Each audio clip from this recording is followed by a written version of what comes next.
예수님의 시작 지점 마태복음 4장 12절에서 25절 말씀.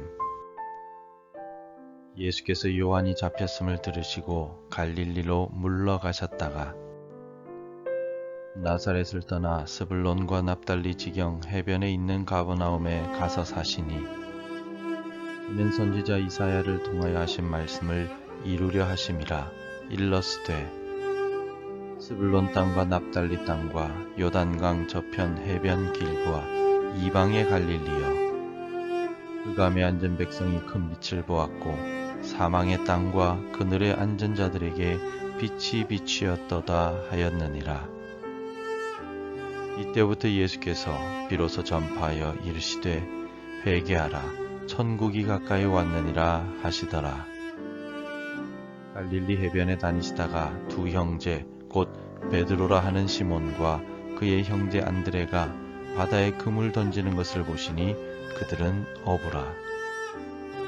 말씀하시되 나를 따라오라, 내가 너희를 사람을 낚는 어부가 되게 하리라 하시니 그들이 곧 그물을 버려두고 예수를 따르니라.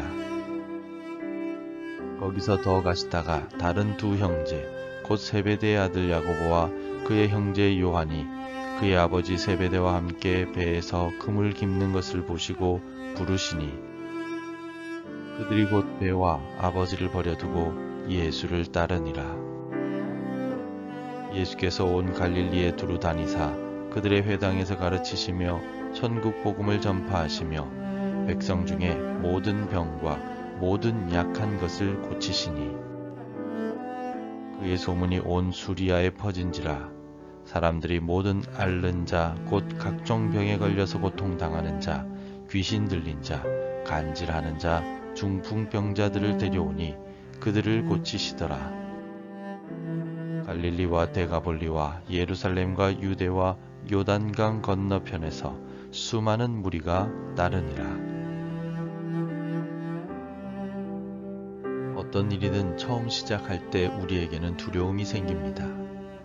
특히 사람들을 처음 만날 때 나의 첫인상이 어떻게 비춰질까 궁금해하며 염려하기도 합니다.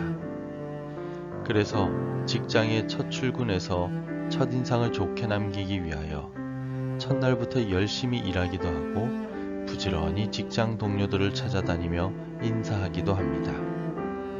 첫인상에 따라서 앞으로의 직장 생활이 달라질 수 있기 때문입니다. 사람의 첫인상은 인간 관계에 있어서 중요한 비중을 차지하며 많은 의미를 줄 수 있습니다. 죄인들을 섬기고 죄인들을 위해 목숨을 버리셔서 구원의 은혜를 주시기 위해 이 땅에 오신 예수님은 갈릴리 지방에서부터 사역을 시작하셨습니다. 예수님의 공생의 사역의 첫 장소인 갈릴리 지방은 유대인들에게 있어서 일반적인 동네가 아니었습니다. 예수님은 나사렛에서 자라나시고 갈릴리 호숫가에 있는 가버나움이라는 도시로 오셔서 공생애를 시작하셨습니다. 예수님께서 사역을 처음 시작하신 갈릴리 지방을 오늘 본문은 이방의 갈릴리라고 표현하고 있습니다. 15절에서 스불론 땅과 납달리 땅과 요단강 저편 해변 길과 이방의 갈릴리여.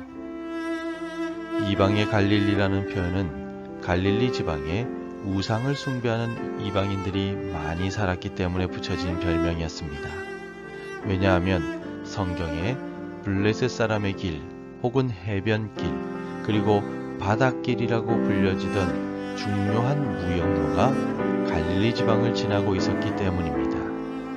이 무역로를 따라서 많은 이방 상인들이 오고 갔으며 당시 이스라엘 땅을 지배했던 로마 군대가 지나다녔습니다.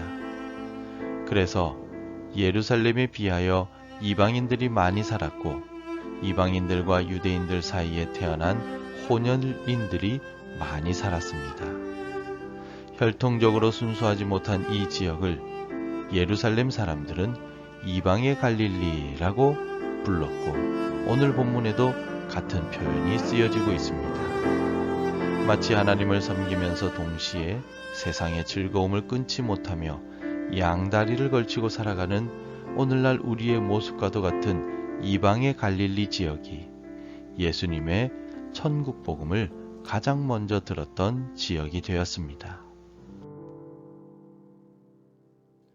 오늘 본문에서 이사야 선지자는 갈릴리 지방을 계속해서 어둠의 땅이라고 표현하고 있습니다. 16절에서 흑암에 앉은 백성이 큰 빛을 보았고 사망의 땅과 그늘에 앉은 자들에게 빛이 비치었도다 하였느니라 라고 기록되어 있습니다. 갈릴리 지역은 혈통적으로 이방인들과 뒤섞여 있던 이방인들의 땅과 같이 취급되었을 뿐만 아니라 종교적으로도 하나님과 우상을 함께 섬기는 지역이었기에 흑암과 사망과 그늘이 가득한 땅이었습니다. 하나님과 우상을 함께 섬겼기 때문에 구원의 은혜가 없고 절망 속에 살았기 때문에 소망이 없이 죽은 것과 같은 삶을 살았던 것입니다.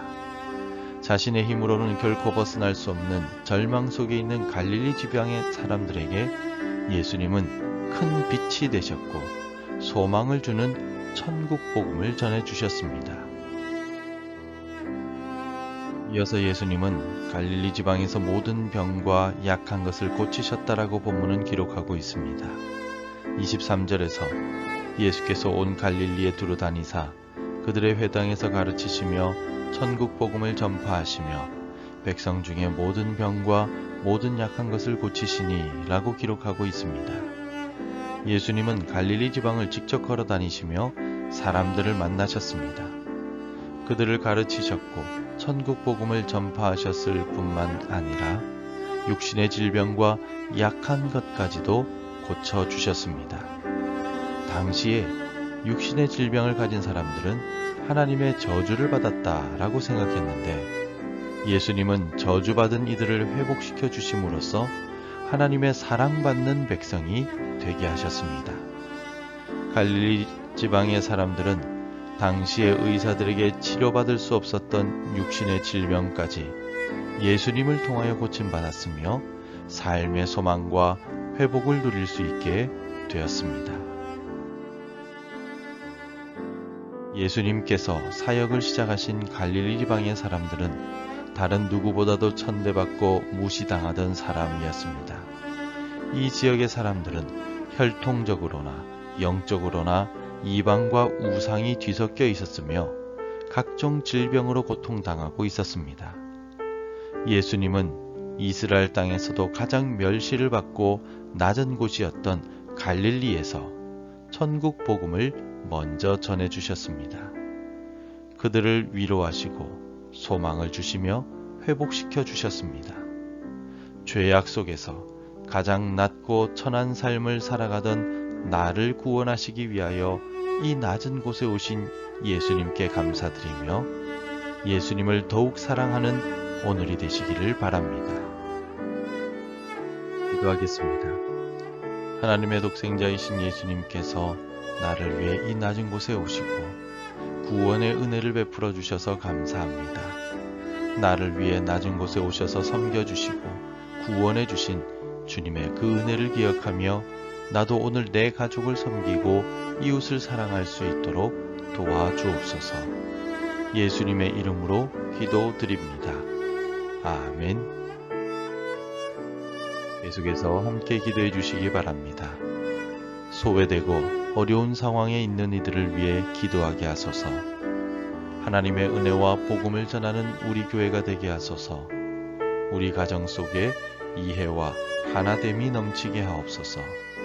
복음 전해야 할 한 사람이 생각나게 하소서. 오늘도 말씀대로 살아가며 열매 맺는 하루가 되시기를 축복합니다.